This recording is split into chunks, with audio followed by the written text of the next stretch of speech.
चलते हैं बच्चों। जैसा कि आप सबकी बहुत से स्टूडेंट्स की फरमाइश थी कि सर कुटज पढ़ाइए, कुटज कठिन है, कठिन है। कठिन नहीं है, आप ध्यान दीजिएगा, कठिन आपको बिल्कुल नहीं लगेगा। हाँ, बड़ा ज़रूर है, क्योंकि बहुत बड़ा है तो 35-40 मिनट का एक हम सेगमेंट्स रखेंगे ताकि आपको भी डाउनलोड करने में ज़्यादा प्रॉब्लम ना हो। और इसके जो निबंधकार हैं हजारी प्रसाद द्विवेदी, उनके बारे में आप पढ़िएगा। अपनी तरफ से मैं केवल इतना कहना चाहूँगा, जो कहीं लिखा नहीं रहता है, आपको अलग से अगर जोड़ते हैं तो अच्छा रहता है। हिंदी साहित्य में जितने बड़े बड़े दिग्गज हैं, ऑल बिग शॉट्स, यानी मेन पिलर्स तो कई हैं, लेकिन जो मेन पिलर्स होते हैं ना, उनमें से ये एक हैं। तो बहुत बड़ी हस्ती, बहुत बड़ा हस्ताक्षर अपने आप में आप कह सकते हैं। अपने आप में एक संस्था हुआ करते थे, ये एन इंस्टीट्यूशन इन हिमसेल्फ, ये आप कहें तो ज़्यादा अच्छा रहेगा। और एक चीज़ और आप पहले सुन लें कि कुटज निबंध जो है एक ललित निबंध है। ललित निबंध में और सामान्य निबंध में बस इतना ही अंतर है कि जो नॉर्मल निबंध होता है ना, उसमें आप जैसे मान लीजिए कि आपको विद्यालय के ऊपर कुछ लिखना है तो आप बस विद्यालय के बारे में ही लिखेंगे। विद्यालय क्या है, कैसा है, इसकी स्थापना कब हुई, कितने तक की पढ़ाई होती है, कितने टीचर हैं, इंफ्रास्ट्रक्चर क्या है ना, कितने बच्चे हैं, रूल्स क्या है यहाँ आपके विद्यालय का, कब कब परीक्षाएं होती हैं, आपकी स्कूल का रिजल्ट कैसा होता है, वगैरह वगैरह वगैरह, कितने टीचर्स हैं और किस किस सब्जेक्ट की पढ़ाई होती है, यही सब। इससे ज़्यादा आप कुछ नहीं लिखेंगे। लेकिन ललित निबंध में छोटा सा कोई एक मुद्दा होता है, कोई टॉपिक होता है, कोई विषय होता है, लेकिन निबंधकार जो है एक एक शब्द को वो आपके सामने इतना खोलेगा, इतना उसको ज़्यादा फैलाएगा कि आपको लगे कि अरे किस दुनिया में हम खोए जा रहे हैं। तो यही उसकी खूबी है। और एक एक शब्द आपको मिलेंगे, वो शब्द कहाँ से आए, कैसे आए, उनकी उत्पत्ति कैसे हुई, ये सब भी बताते चलता है निबंधकार आपको। मूल विषय जैसे मान लीजिए कुटज एक पेड़ है छोटा सा, है ना, और वो बहुत ही टफ सिचुएशन में, बहुत ही मतलब कि विषम परिस्थिति में भी वो हरा भरा रहता है। मूल बात यही है कि विषम परिस्थिति में वो हरा भरा रहता है, तो इंसान को उससे प्रेरित हो करके हमें भी चाहिए कि हम भी चाहे जो भी जैसे भी हालात हों, हमें उसमें जीने की कोशिश करनी चाहिए, मस्त रहना चाहिए। बस अगर कुल मिला के देखिए तो इतना ही, और कुछ नहीं है। लेकिन इसी कुटज शब्द पे, कुटज की जो विशेषता है उसके ऊपर कितना विस्तार पूर्वक इन्होंने लिखा है, तो ये ऐसे ही लोग कर सकते हैं। हम और आप जैसे लोगों के लिए संभव नहीं है। ये हजारी प्रसाद द्विवेदी ही कर सकते हैं, या जितने भी बड़े बड़े निबंधकार हुए हैं उन्होंने ऐसा ही और चमत्कार किया है साहित्य में। एक शब्द को पकड़ा और लिखते गए लिखते गए लिखते गए। ललित निबंध की यही खूबी है। चलिए सीधे आते हैं विषय पे। कहते हैं पर्वत शोभा निकेतन होते हैं। कहते हैं मैंने कहा जाता है कि पर्वत जो होते हैं वो शोभा निकेतन, शोभा ब्यूटी, निकेतन यानी घर। पर्वत जो होते हैं वो सौंदर्य के घर होते हैं, उनकी खान होते हैं। निकेतन का मतलब घर, है ना। फिर हिमालय का तो कहना ही क्या, कोई भी पर्वत सुंदर होता है। हिमालय तो हिमालय ही है, हिमालय का क्या कहना भाई, हैं। फिर हिमालय का तो कहना ही क्या, उसकी तो बात ही कुछ और है, क्योंकि वो तो गिरिराज है। जितने पर्वत हैं सबका किंग है, वो सबका राजा है, तो राजा की बात ही निराली होती है। पूर्व और अपर, पूर्व ईस्ट, अपर पश्चिम, है ना।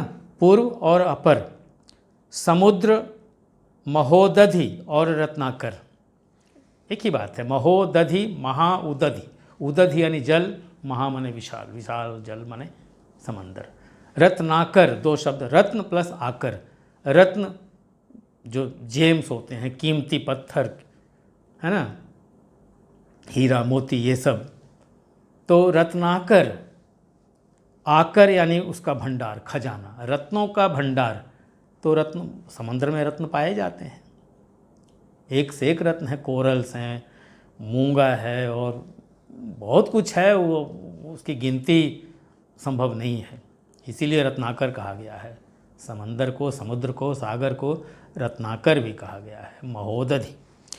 तो पूरब और पश्चिम के ये जो सागर हैं, आप अगर भारत का नक्शा देखें तो मान लीजिए आप नक्शे की तरह खड़े हैं तो दाहिना तरफ और इधर पश्चिम में, नीचे मत जाइए, पूरब पश्चिम दोनों तरफ सागर हैं, पूरब में भी और पश्चिम में भी सागर हैं। आप देखिएगा ज्योग्राफी का मैप निकाल करके, ग्लोब, तो वहाँ आपको तो ये ऐसा लगता है कि दोनों जो सागर हैं, दोनों को यानी दोनों सागरों को दोनों भुजाओं से, कौन सी भुजाएं, पूरब वाली भुजा और पश्चिम वाली भुजा, माने पूर्वी हाथ और पश्चिमी हाथ, ये ऐसी कल्पना है कि हिमालय अपने दोनों हाथों से लगता है कि दोनों समंदर को पकड़े हुए है, थामता हुआ, होल्डिंग, थामता हुआ हिमालय पृथ्वी का मानदंड कहा जाए तो गलत क्या है।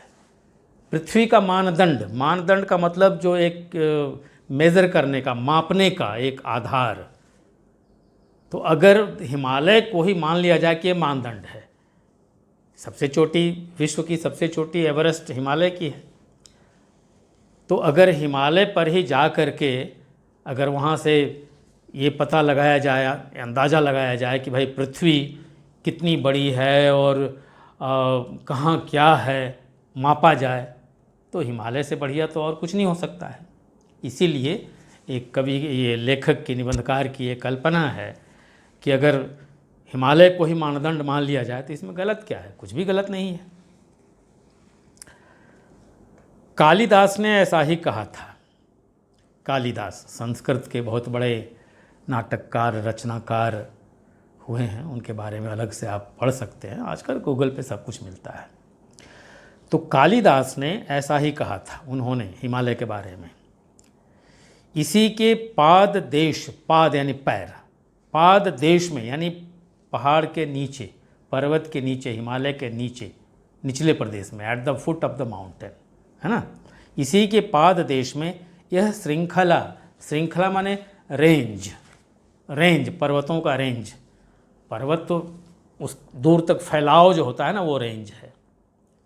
पर्वत ऐसे है और दाएं बाहिने या आगे पीछे उसका जो प्रसार है, विस्तार है, वो रेंज है। तो पाद देश में श्रृंखला दूर तक लोटी हुई है, माने बहुत दूर तक हिमालय दोनों तरफ बहुत दूर तक फैला हुआ है। इसे शिवालिक कहते हैं। जहाँ पर निबंधकार खड़ा है या अपनी कल्पना में या जो भी है, कल्पना नहीं, ये तो वास्तविक है, वहाँ खड़ा होकर देख रहा है। शिवालिक जो है वो हिमालय के पश्चिमी क्षेत्र में पड़ता है। अगर हिमालय को आप ले लें तो हिमालय का भी पूरब और हिमालय का पश्चिम मैप में देखें तो शिवालिक पश्चिम में पड़ता है और ये एक पर्वत श्रेणी है। शिवालिक है, पर्वत श्रेणी है, रेंज ऑफ छोटे छोटे माउंटेन्स, है ना। और अगर आप थोड़ा विशेष में जाएं तो देखेंगे कि आप पाएंगे, अगर रिसर्च करें, आप ढूंढें, खोजें, तो आपको मिलेगा शिवालिक जो है, इस पर्वत रेंज की ऊंचाई 300 मीटर से 1500 मीटर तक है। माने कोई कोई रेंज जो है, किसी किसी पहाड़ी की जो ऊंचाई है वो 300 और कुछ कुछ 1500 मीटर तक, हाँ, ऊंचे शिखर वाले हैं सब।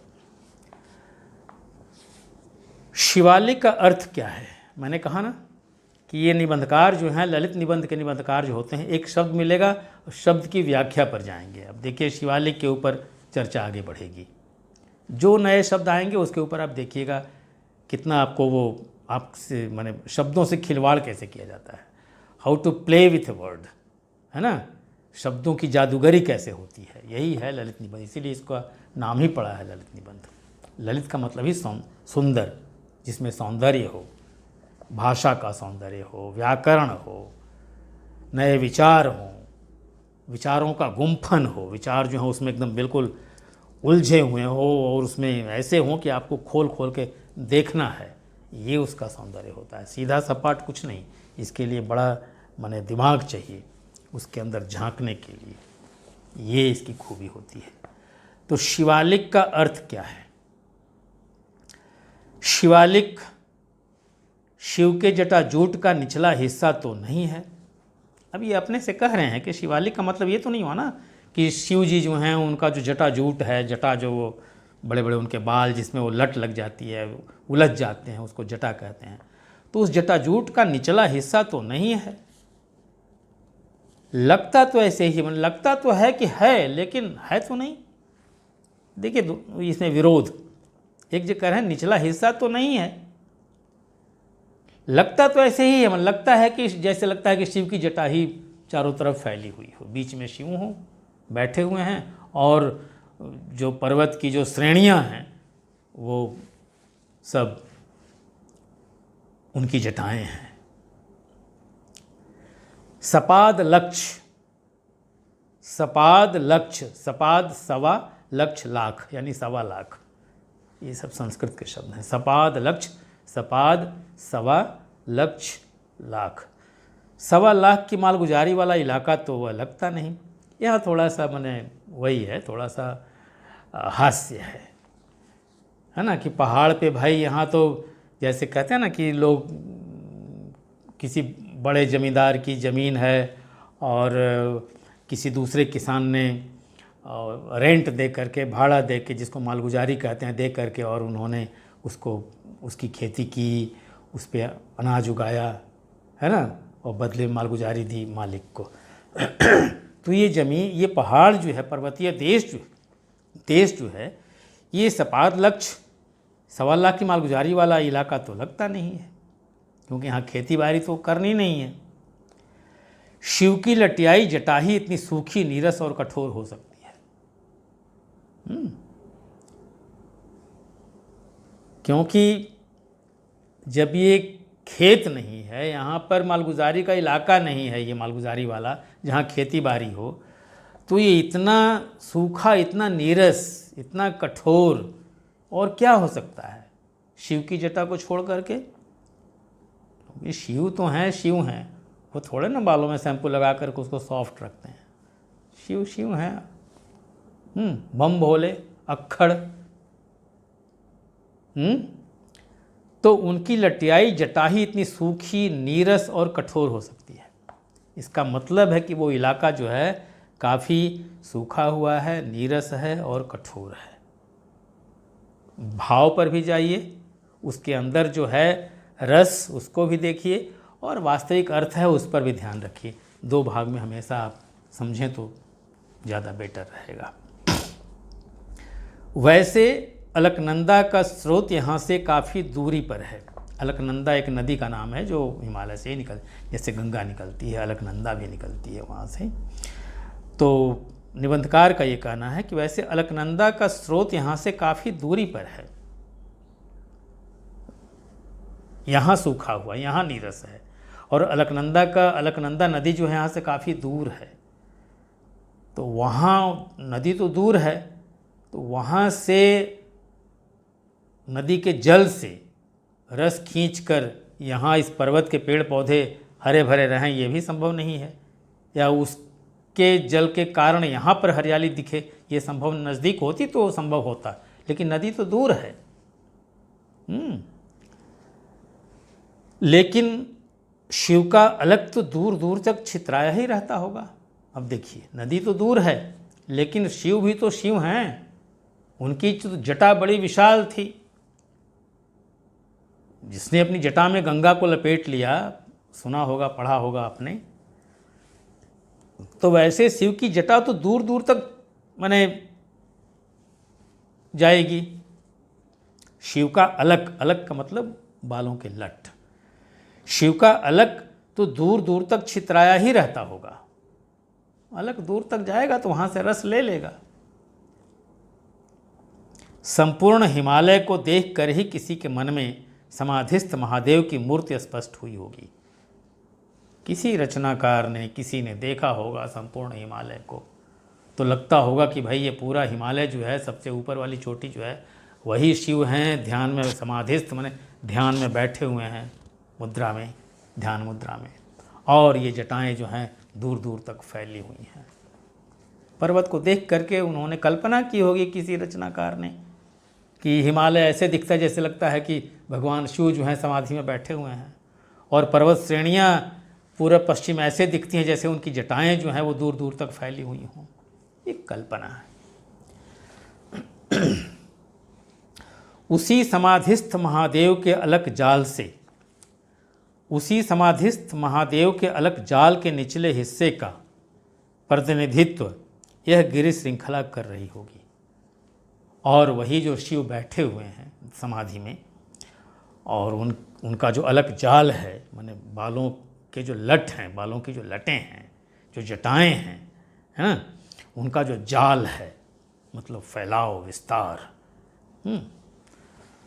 उसी के निचले हिस्से का, सिर पर बाल है, जटाजूट, और वो नीचे तक जब लहराते हुए नीचे वो जटा जाएगी तो नीचे का जो प्रदेश है वो प्रदेश, वो ये कह रहा है कि नीचे के जो प्रदेश हैं वो ऐसा लगता है कि जैसे कि वो प्रतिनिधित्व कर रहे हैं, मतलब लीड कर रहे हैं कि भाई मैं, ये नीचे की जो पर्वत श्रृंखला है, हम लोग शिव की जो जटा है और शिव की जटा के रूप में और जितनी भी श्रृंखलाएं हैं, सबकी ओर से हम लोग ये आपको कह रहे हैं कि ये हम शिव की जटा के अंश हैं, शिव की जटा के भाग हैं।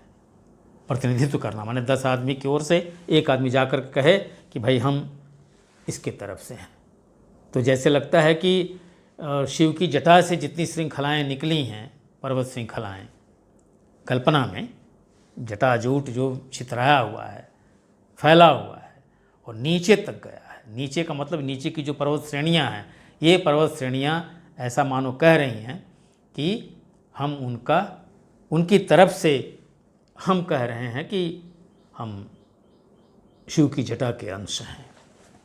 प्रतिनिधित्व करना मतलब 10 की ओर से कोई एक सामने बढ़ के अपनी बात कहे। तो ये जितनी भी नीचे की श्रृंखलाएं हैं, पर्वत तो बहुत ऊंचा है, वो अब एवरेस्ट पे जाके निबंधकार थोड़े ही ना बैठेगा, वो तो नीचे ही रहेगा, जहाँ पेड़ पौधे हैं, हरियाली है या जो भी है वहीं रहेगा।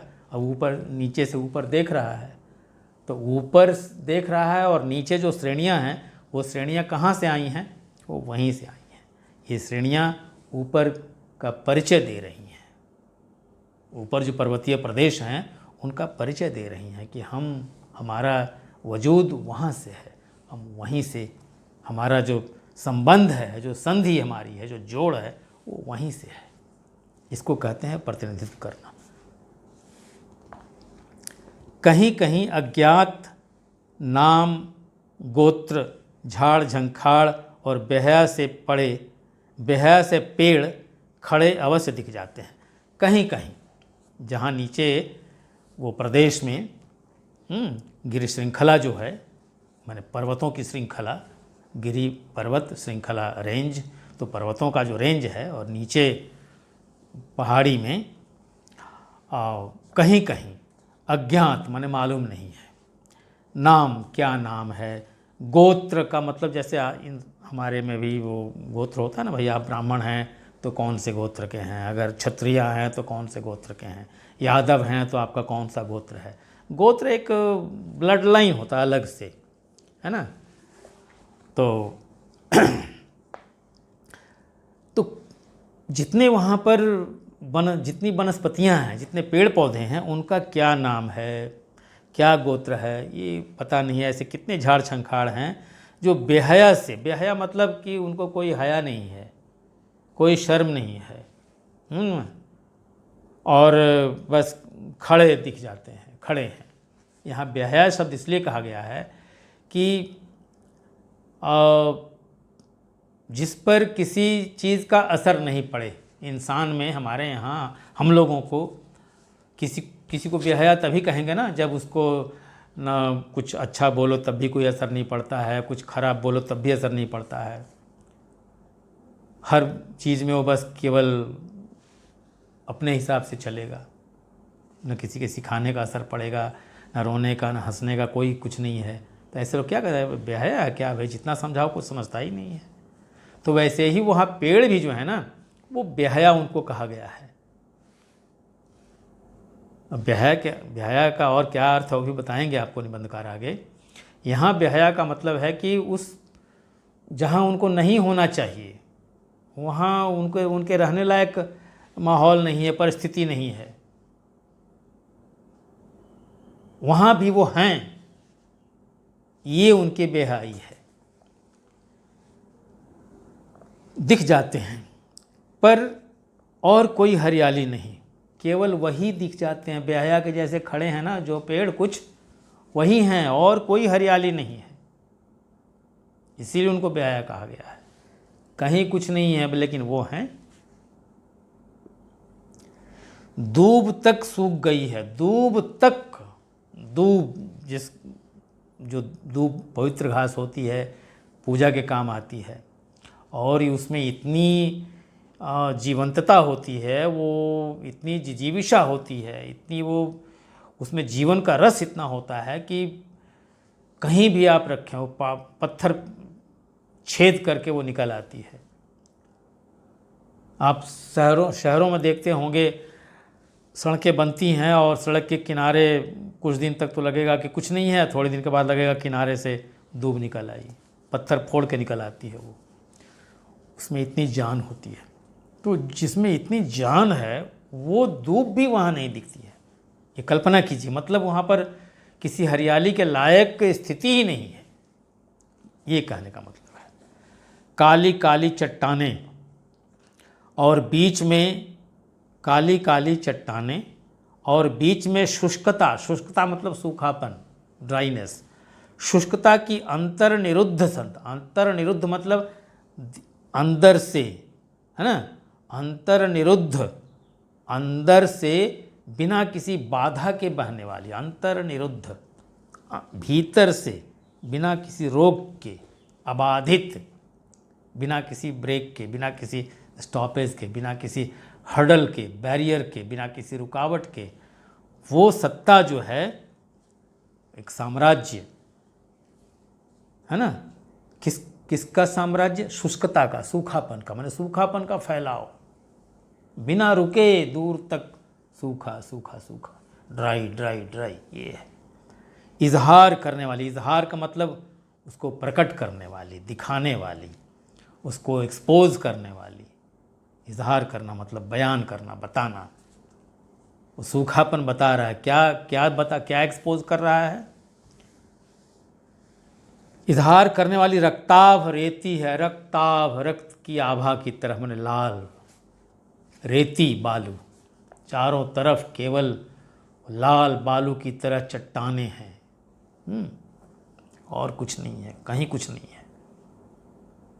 रस कहाँ, रस कहाँ, माने इतना सूखा है सब कुछ, इसमें रस कहाँ से मिलेगा भाई? और जहाँ रस नहीं है वहाँ भी ये दो चार पेड़ हरे भरे हैं, तो इनको बेहया नहीं कहें तो और क्या कहेंगे? ढीठ हैं, बेहया ढीठ, शैतान। ये जो ठिंगने से, ठिंगने मतलब शॉर्ट हाइट के, है ना, बौने की तरह, ये जो ठिंगने से हैं, लेकिन एक एक शब्द पे जाइए, एक जगह ठिंगना कहते हैं, उसके बाद लेकिन लगा के देखिए, ठिंगने से लेकिन शानदार दरख्त, शानदार, ठिंगने हैं लेकिन शानदार हैं, गॉर्जियस हैं, बिग, शानदार दरख्त, दरख्त का मतलब पेड़ होता है। गर्मी की भयंकर मार खा खाकर, मतलब ये नहीं कि आज खाए, खा खाकर, हमेशा खाते रहे हैं, खा खाकर, भूख प्यास की निरंतर चोट सह सह कर, भूख प्यास, भूख, पेड़ पौधे की भूख क्या है? उनको कुछ मिले, ज़मीन के अंदर से जो भोजन, जो मिनरल्स, जो खनिज, वही उनका भोजन है। प्यास लगे, बारिश हो जाए तो जो जल मिले वो उनकी प्यास बुझाएगा। या ज़मीन के अंदर जो जल का स्रोत है वहाँ से अपनी जड़ों से अगर वो खींच लेते हैं तो उससे वो अपनी प्यास बुझाते हैं। तो ये भी संभव नहीं है। वहाँ पत्थर ही पत्थर है, बालू ही बालू है, रस कहाँ है? तो जहाँ रस नहीं है वहाँ अंदर से भोजन या पानी मिलेगा कहाँ से? वहाँ की वनस्पति के लिए, वहाँ जो वेजिटेशन है उसके लिए मिलेगा कहाँ से? इसीलिए गर्मी, ऊपर से गर्मी भी, तो गर्मी की मार खा खा कर, भूख प्यास की निरंतर चोट, माने लगातार हमेशा चोट सह सह कर भी जी रहे हैं। इतना सब कुछ, इतनी सफरिंग, इतनी तकलीफ़ के बाद भी जी रहे हैं। तो जो ऐसे जीने वाले के बारे में क्या कहूँ, इन्हें क्या कहूँ भाई, क्या नाम दूँ? और यही नहीं है कि खाली जी रहे हैं, कहते हैं क्या हाल है भैया, ठीक है, कैसा है, चल रहा है। ये नहीं, सिर्फ जी ही नहीं रहे हैं, हंस भी रहे हैं। मज़े की बात तो ये है कि केवल जीवित नहीं हैं, हंस रहे हैं। हंसने का मतलब कि उनके ऊपर हरियाली है, वो फूल भी धारण करते हैं। ये उनकी हंसी है कि उस माहौल में जहाँ सब कुछ जल रहा है, धूप तक नहीं निकल रही है, वहाँ भी वो हंस रहे हैं, यानी वो हरियाली धारण किए हुए हैं, फूल भी धारण करते हैं। ये उनका हंसना है। तो क्या कहें, बेहया है क्या? ऐसे ही को कहते हैं, बेहया है क्या भाई? इतने में भी ऐसे, इसके बावजूद हंस रहा है, अजीब है। तो बेहया है क्या या मस्त मौला है? बेहया कहें तो बेहया तो ज़्यादा थोड़ा गलत हो जाएगा। तो ये कहना कि मस्त मौला है, मस्त मौला का मतलब कि जो हर हाल में मस्त रहे, उसको मस्त मौला कहते हैं।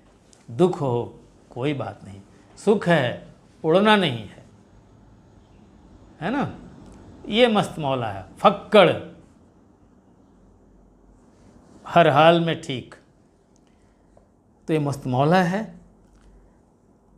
थोड़े दर्शन की बात यहाँ पर है कि कभी कभी जो लोग ऊपर से बेहया दिखते हैं, ऐसा आम तौर पे हमारे समाज में, हमारे आसपास दिख जाता है कि कभी कभी जो लोग ऊपर से बेहया दिखते हैं, ऊपर से लगेगा कि बेहया जैसा है, बेशर्म है, उसमें कुछ नहीं है ना, लेकिन उनकी जड़ें काफ़ी गहरी बैठी रहती हैं। ये इंसानों में भी है कि देखने में कोई लगेगा आपको कि उसको आप हल्का समझेंगे, उसको कह देंगे कि लुच्चा है, बेहया है, बेशर्म है, ऊपर से ऐसा वो दिखाएगा आपको, लेकिन अंदर बहुत ऊंची चीज़ होता है। ऐसे कुछ लोग होते हैं। तो ऐसे ही यहाँ पर उन पेड़ पौधों के भी बारे में कहा गया है कि कुछ लोग ऊपर से बेहया दिखते हैं, लेकिन उनकी जड़ें काफ़ी गहरी बैठी रहती हैं। क्योंकि गहरी अगर जड़ें न हों या गहराई तक न जाएं तो फिर हरा भरा रहेंगे कैसे, कैसे हंसेंगे? ज़रूर कोई ऐसी बात है कि इनकी जड़ें काफ़ी नीचे तक जाती हैं, पहाड़ की छाती फोड़ कर नीचे जाती हैं, और वहाँ से वो जीवन का रस जो है खींचती हैं। उनकी जड़ों में इतनी ताकत होती है, उनकी जड़ों में इतनी क्षमता होती है, इसलिए वो अपने को ऐसे परिवेश में भी, विषम परिस्थिति में भी अपने को जिंदा रख पाते हैं। ये और आगे निबंधकार कहता भी है कि ये भी माने ये जो ठिंगने जैसे पेड़ दिख रहे हैं, अभी इसका नाम इन्होंने अभी नहीं कहा, नाम पर चर्चा बाद में होगी। हाँ, ये जो ठिंगने से लेकिन बड़े शानदार दरख्त हैं, ये पाषाण यानी पत्थर, पाषाण की छाती फाड़ कर न जाने, माने डोंट नो फ्रॉम वेयर, न जाने किस गहवर से, गहवर मतलब किस गहराई से, किस डेप्थ से अपना भोग्य मतलब जो भोगने लायक हो, जो उनके लेने लायक हो, जो भोग करने लायक हो, जो खाने लायक हो, जो उनका जो प्राप्य है, जो उनको प्राप्त करना है, जो उनका हक है, उसको वो खींच लेते हैं, उसको वो सकअप करते हैं। ये सबसे बड़ी उनकी क्वालिटी होती है कि वो पाषाण की छाती फाड़ करके कहने का मतलब है कि असंभव को संभव बना करके जो उन्हें लेना है वो ले लेते हैं। और यही मूल संदेश है इस पंक्ति में, इंसान के लिए भी, मानव के लिए भी यही संदेश है। अब अंत में जाके देखेंगे इसी पर घुमा फिरा करके बात आएगी कि हमें भी अपना हक, हमारा जो है वो कोई आपको देगा नहीं। आपको उसी ठिंगने पौधे की तरह, पेड़ की तरह आपको अपना जो भोग्य है, आपका जो प्राप्य है, आपका जो हक है, जो अधिकार है, उसको प्राप्त करना होगा, उसको माने ले लेना होगा, कोई आपको देने नहीं आएगा। मूल संदेश यहाँ ये है। दूसरे पैरा में देखते हैं, शिवालिक की सूखी नीरस पहाड़ियों पर मुस्कुराते हुए ये वृक्ष द्वंद्वातीत हैं। मैंने पहले बताया ना कि एक एक शब्द आपको मिलेंगे कि आपका शब्द भंडार भी बढ़ेगा, आप शब्द भी सीखते चलेंगे। साधारण निबंध में उतनी कठिन बातें नहीं होती हैं, छोटी छोटी कहानी में उतनी कठिन बातें नहीं होती हैं, ना ही भारी भरकम शब्दों का प्रयोग होता है। लेकिन ललित निबंध में निबंधकार को ये इसकी छूट होती है या उसकी विशेषता होती है कि वो आपको बड़े बड़े शब्दों से परिचय अपना करवाता चले और आप सीखते चलें। तो शिवालिक की सूखी नीरस पहाड़ियों पर मुस्कुराते हुए ये वृक्ष मन वही ठिंगने से वृक्ष द्वंद्वातीत हैं। द्वंद्वातीत, द्वंद्व से जिसका कोई दूर दूर तक का नाता ना हो। द्वंद्व का मतलब कन्फ्लिक्ट, कोई द्वंद्व नहीं, कोई झगड़ा नहीं, कोई विवाद नहीं, इनके ऊपर कोई विवाद नहीं है, ये विवाद से रहित हैं। अलमस्त हैं, अलमस्त मतलब वही हरफन मौला, मस्त मौला, अलमस्त हैं। मैं निबंधकार, मैं किसी का नाम नहीं जानता, यानी जितने भी ठिंगने पेड़ पौधे दिख रहे हैं मैं किसी का नाम नहीं जानता, कुल नहीं जानता। कुल मतलब किस खानदान के हैं। जैसे कि मान लीजिए कि कितने पेड़ हैं तो उसमें कोई एक, जैसे आम का पेड़, तो आम का खानदान हो गया, उसका वो कुल है। किस कुल का है भाई ये पेड़? आम का है, आम परिवार का है, मैंगो एक उसकी जो स्पीसीज होती है। शील नहीं जानता, शील मतलब उसका जो भीतर का जो कैरेक्टर है वो कैसा है।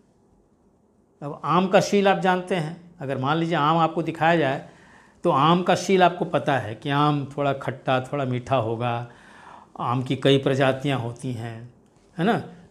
लंगड़ा है तो ये है, मालदा है तो अल्फांसो है, वगैरह वगैरह जितनी प्रजातियां हैं, गुलाब खस है, और सबका एक अलग अलग स्वाद होता है, वो शील है। तो उस तरह से मैं किसी पेड़ का न नाम जानता हूँ, न कुल जानता हूँ, शील नहीं जानता। पर लगता है आई फील, पर लगता है ये जैसे मुझे, ये मतलब मैं नहीं जानता लेकिन मुझे लगता है कि ये जानते हैं, जैसे ये मुझे अनादिकाल से जानते हैं, ये पेड़ मुझे जानते हैं।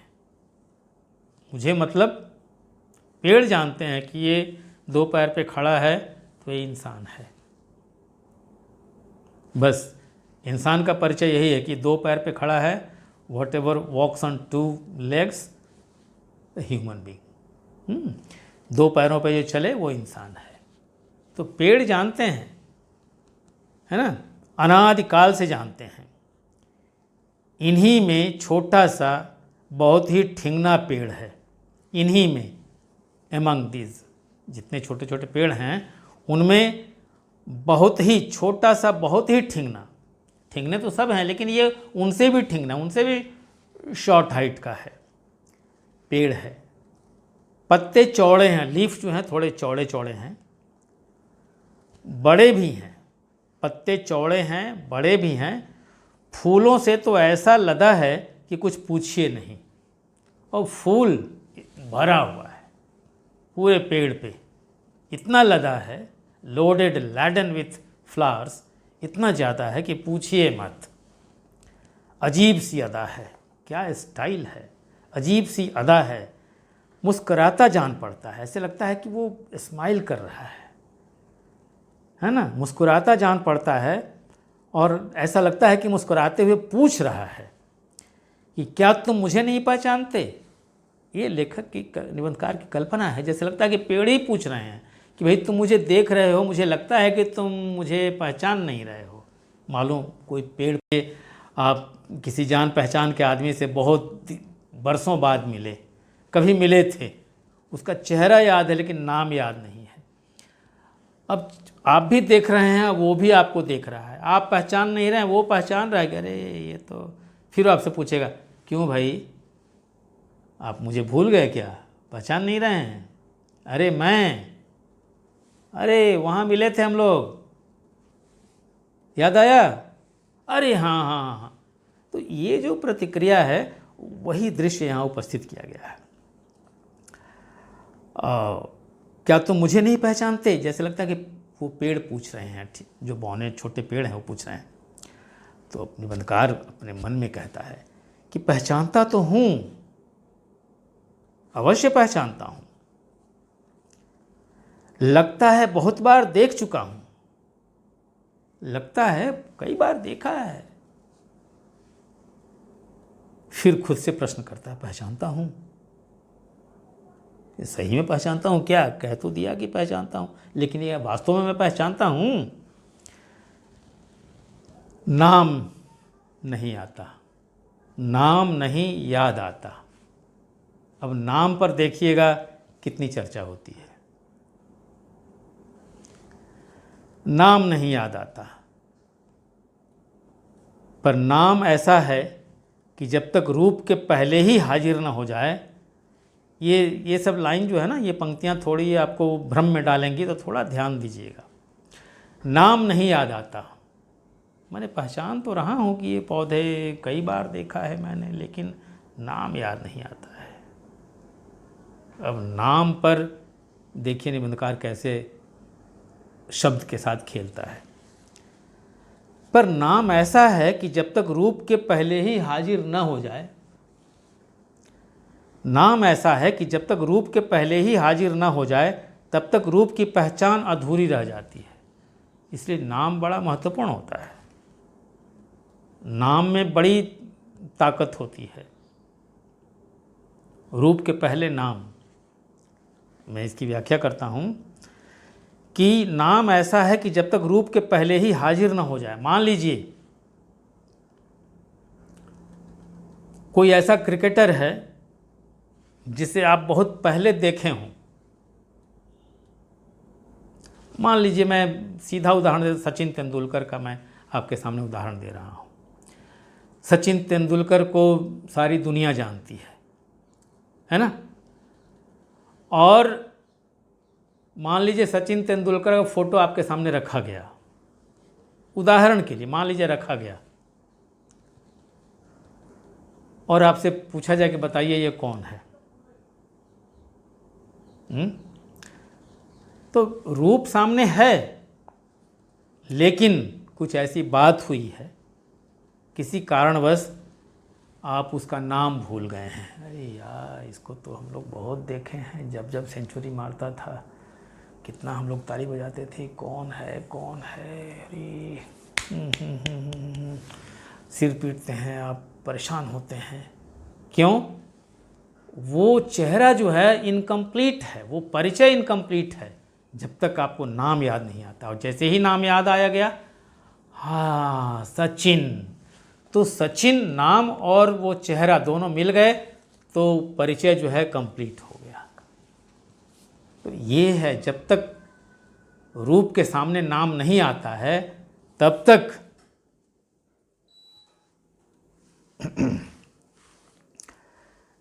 रूप की पहचान अधूरी रह जाती है। जब तक नाम याद नहीं आया तब तक वो कंफर्म नहीं हुआ ना कि ये सचिन ही है।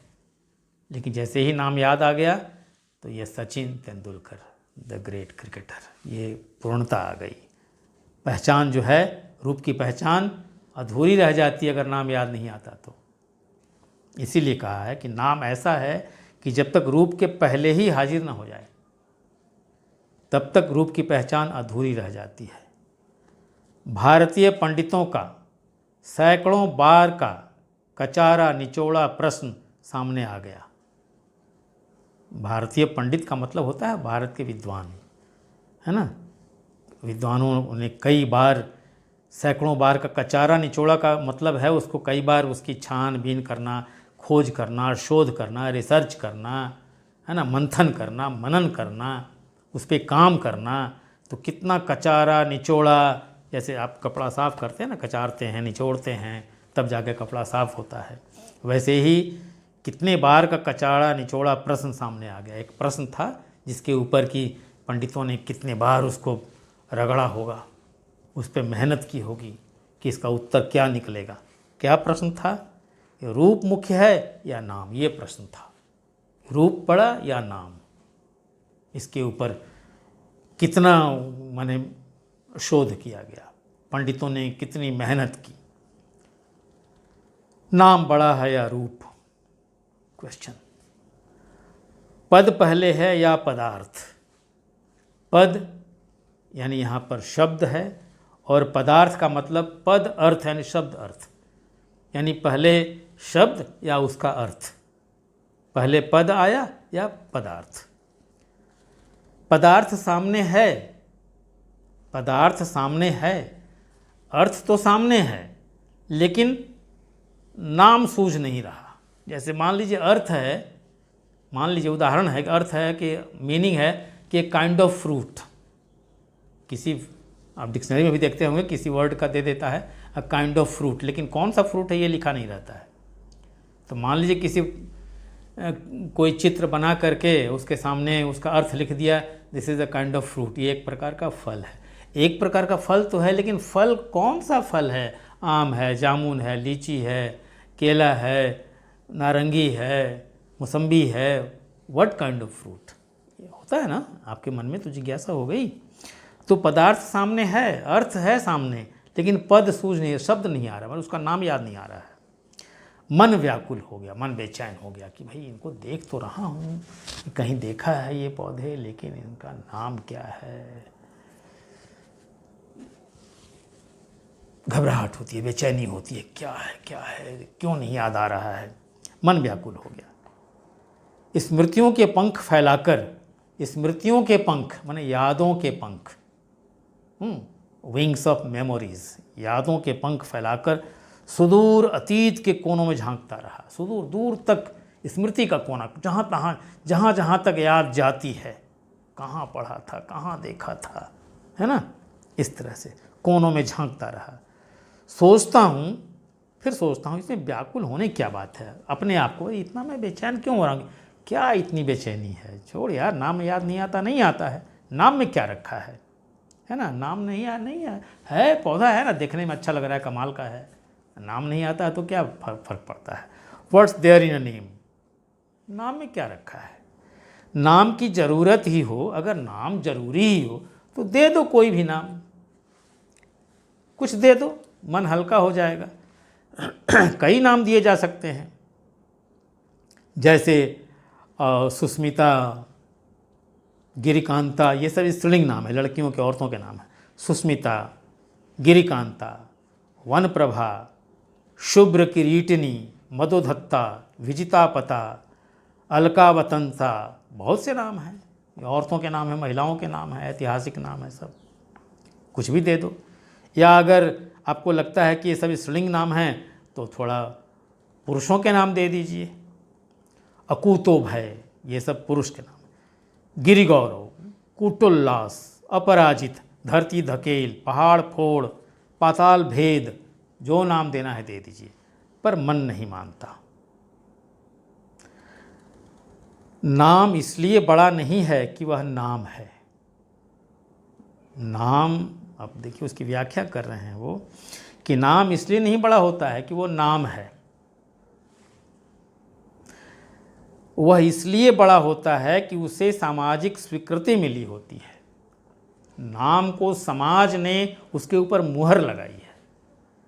सचिन, सचिन ठीक है, सचिन बहुतों के नाम हो सकते हैं, उसमें क्या है, लेकिन जिस नाम को समाज ने स्टैंप लगा दिया कि सचिन, तो पहला पिक्चर आएगा Sachin Tendulkar, one of the greatest cricketers, ये आएगा आपके दिमाग में। क्योंकि समाज ने, दुनिया ने उस पर स्टैंप लगाया है कि यह सचिन है ना। तो समाज की स्वीकृति, समाज की सहमति, यस सचिन, समाज का उसको सोशल सैंक्शन कहते हैं, उस पर मुहर लगी है। इसके बाद हम यहाँ तक आप निशान लगा कर रखें और आगे बढ़ेंगे हम दूसरे एपिसोड में। तब तक आप जहाँ तक पढ़ाए आज, वहाँ तक आप घर में भी इसको पढ़ें और किताब के साथ और हम जो बोल रहे हैं उसको थोड़ा सा मिला करके देखें, आपको सुविधा होगी। फिर नेक्स्ट बातें हम करेंगे दूसरे एपिसोड में।